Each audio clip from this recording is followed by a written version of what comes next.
Okay. Work out these kinks.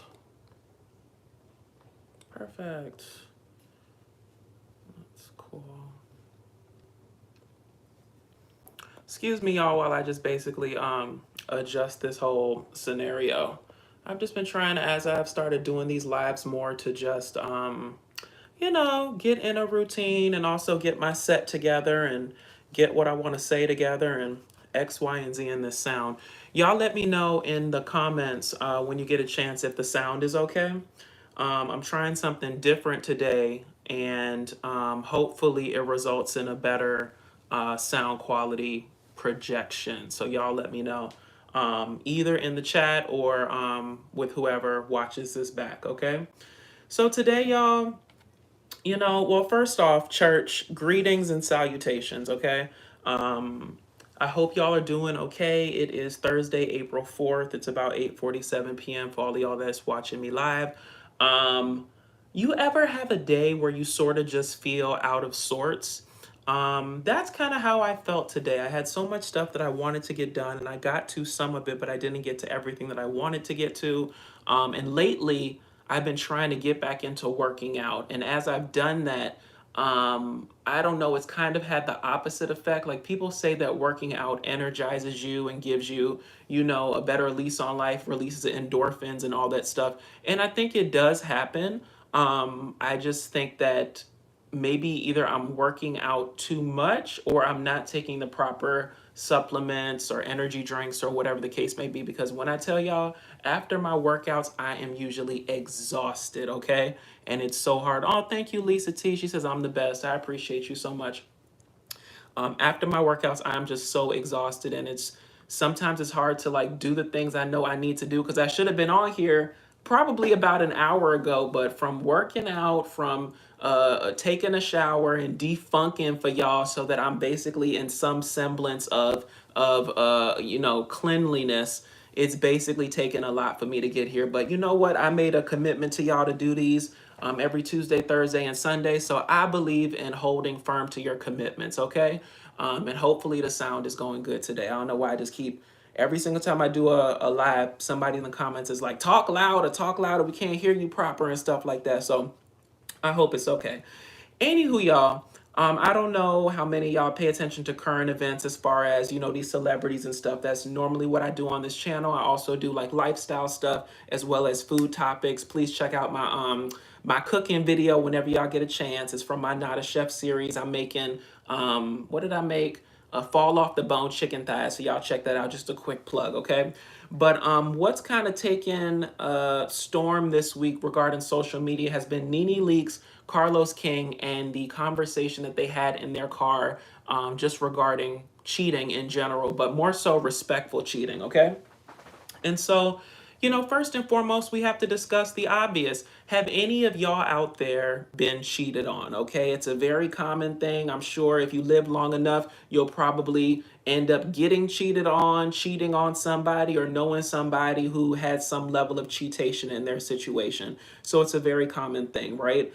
For me, and I've talked about this on the channel several times, but I've never been in a verifiable relationship. Okay, so it's very hard for me to say whether or not I've been cheated on, but I have been cheated on in the sense where I was talking to somebody in a pseudo situationship, and then I found out later that they had cheated on me during that period with somebody that I know. So if you can consider that a relationship, then I guess that I got cheated on. But in terms of some sort of long-term situation where you're committed to me and I'm committed to you, I can't say that I've been cheated on before. But NeNe Leakes and Carlos King were in the car, and they're not condoning cheating by any way, stretch, or form of the imagination, but they're just saying that if you're going to go out of your, comfort zone and basically cheat on somebody, at least do it respectfully. So they brought in this notion of respectful cheating. And respectful cheating is basically governing yourself with some level of decorum, okay? Like, informing your side piece that you have somebody, that's your main person, all right? telling them to, respect my household, give my wife, give my partner, give whoever 50 feet. Don't be just popping up on stuff. Don't try to post me in some sort of gimme gotcha way where you're trying to let everybody know that you know me and we have something going on the side here. So just respectful cheating in the sense of carrying yourself with some level of decorum, right? And so, the thing about it is this. For me, whether the cheating is respectful or whether it's disrespectful, at the end of the day, it's still cheating. And I think more of what they're trying to say is, if you're going to cheat on somebody, at least do it respectfully. Like, don't bring the person to my house, go to a hotel and stuff. And I mean, that's fine. But the thing about it is this. I think you have to break this down into two camps, okay? Because there's the people that are going to be cheated on that have no clue, that think that they're in a monogamous type relationship, thinking that it's just them, you and that person against the world, okay? So that's one group of people. And then you have the group of people that's cool with being cheated on, provided that everything else is going well in their life in terms of, the bills is paid, the rent is paid, the mortgage paid, my car note paid, okay? I got the latest Hermes bag. You keeping my closet stocked with all, my luxuries and fineries. I'm cool with that. Now, that's probably more of an open relationship or whatever, but it's two different camps, okay? But the person who's thinking that they're in a monogamous relationship where it's you and me against the world, whether the cheating is respectful or not, I think is just disrespectful to begin with, okay? And maybe y'all will disagree, but to me, if you gonna cheat on me, why don't you just let me know that you're not happy in the relationship? It's always like people are trying to figure out things in real time in terms of, I don't know how I feel about this current situation, but let me go see if I can heal my relationship outside the situation. It's so unfair to the person that thinks that they're in a committed situation and thinks that they actually got something, okay?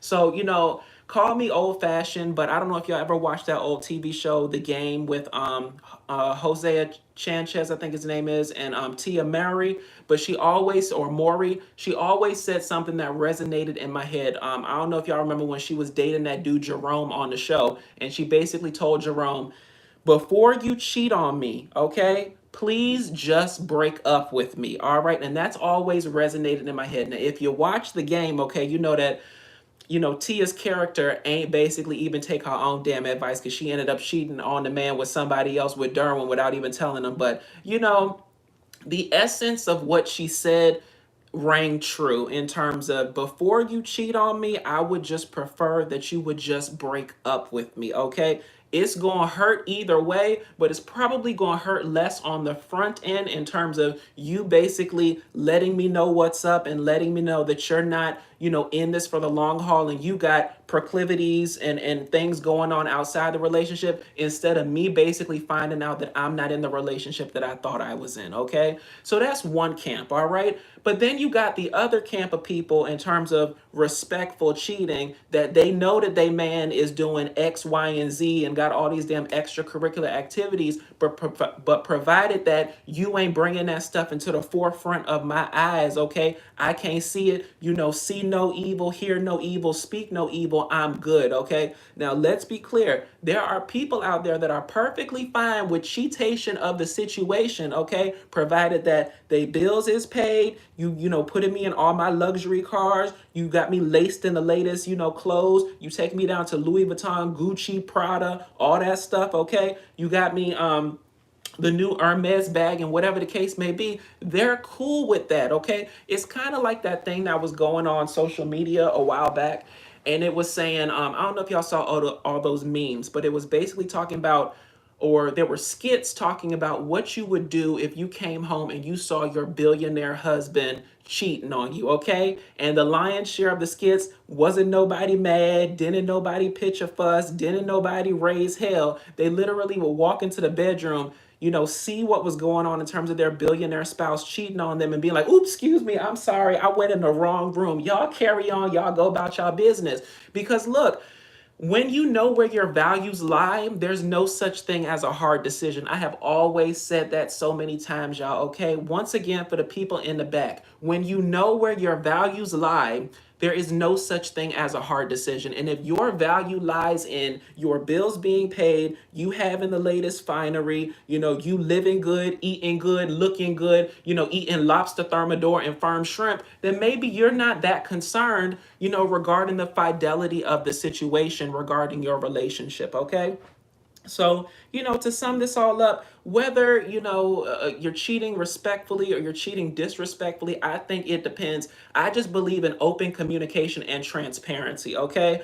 I would prefer that if you are going to cheat on me, you would just let me know that you're not happy and just break up with me, okay?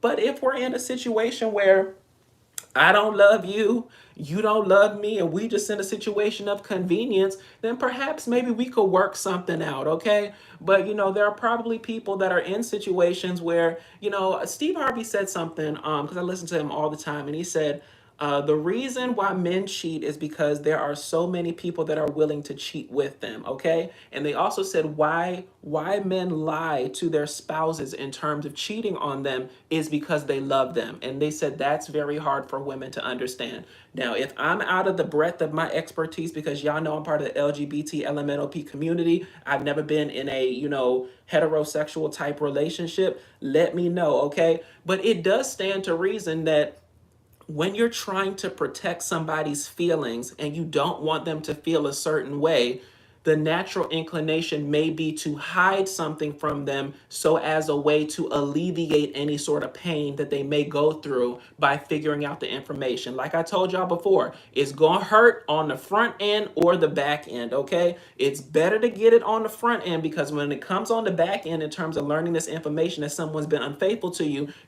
it comes with penalties, interest, late fees, okay? It's been sent to collections and they calling your phone. It's like a whole bunch of extra stuff and extra sauce that goes on with it, right? So, it depends on what you want in your relationship. I personally, I don't cheat on anybody, and I wouldn't want anybody to cheat on me. And maybe that's just me, and maybe I'm just old fashioned. But I haven't been put in a position where I've been with a billionaire or a millionaire, and I'd have to kind of see the forest for the trees in terms of what could this person do for me.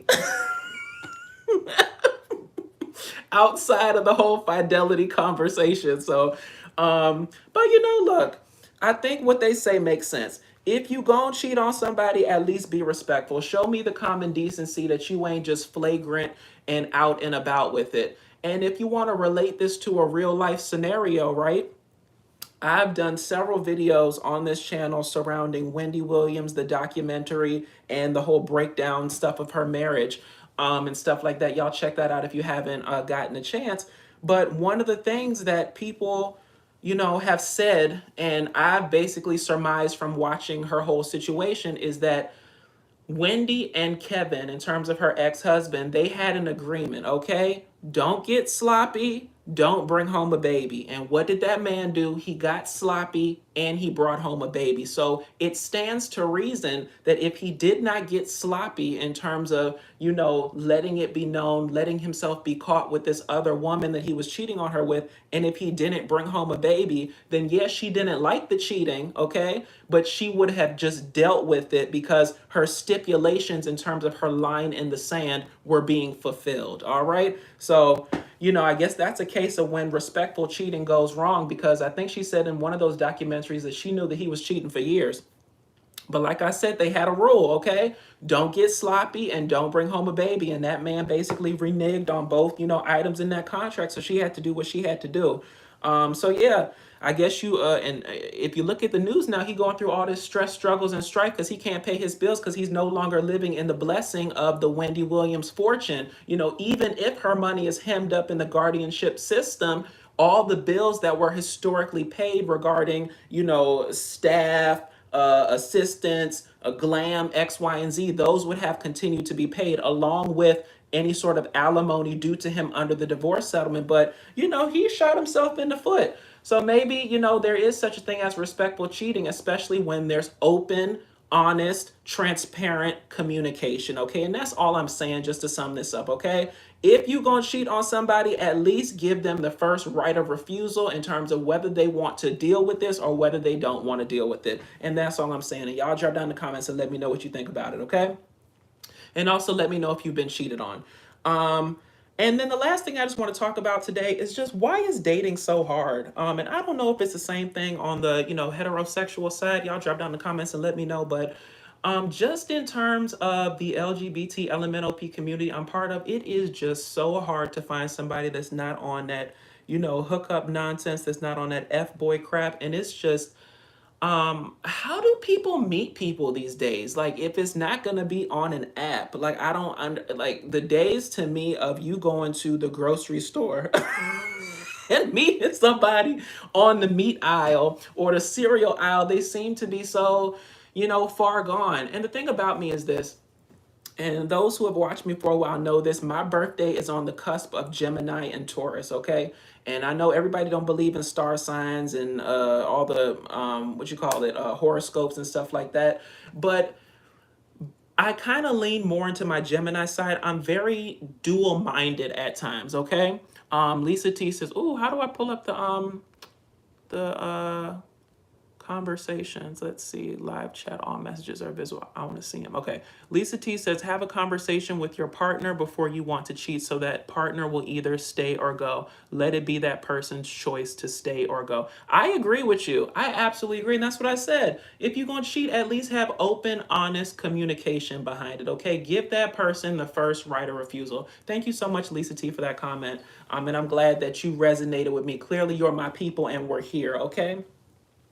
But back to the whole why is dating so hard thing. Like, it has been, and I was talking about the horoscope stuff, right? So with the Gemini piece of me, I'm very double-minded. Like, I'm all over the place. Either I've been trying to, in therapy, find a middle, right? I always find that I'm at the extraneous sides of both poles, right? Either I'm crazy or I'm sane, but I'm never right in the middle. So I'm trying so hard to find a middle, okay?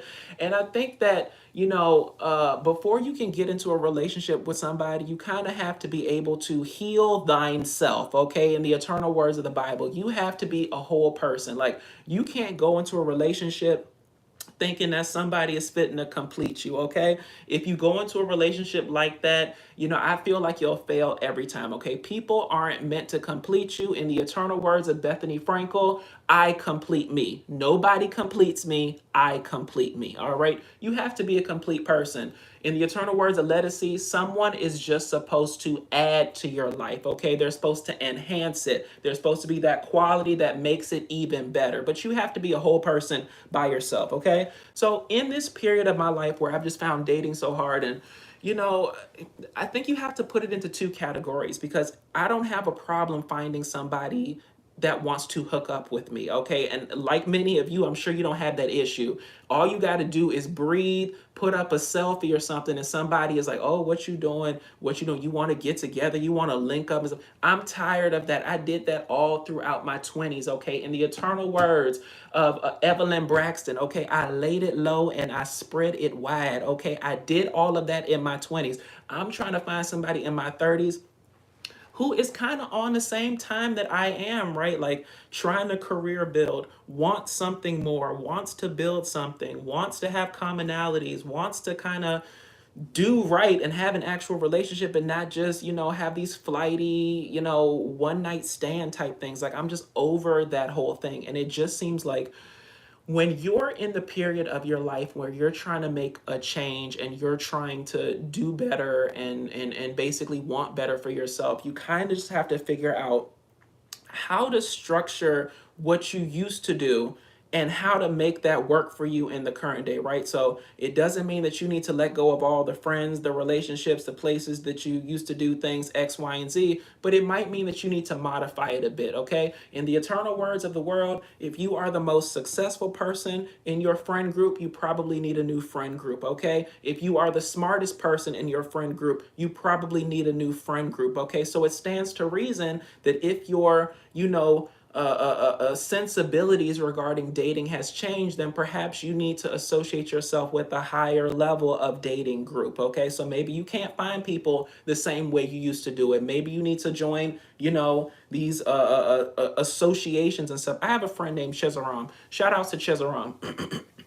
And what I love about Chizaram is that, and I mean this in the best way, but she is always social climbing, okay? Chizaram loves to go to galas. Chizaram loves to go to them golf association stuff. Chizaram loves to go to a whole bunch of like upper crusty association membership type stuff where you meet a different quality of people. These are not the types of people that are on the apps, you know, just fishing for whatever they can find. These are the people that meet people that are having the same commonalities and doing the same things that they are. All right. So I think that I kind of probably need to employ some of her tactics if I want a different result. You know, like the definition of insanity is doing the same things and expecting different results.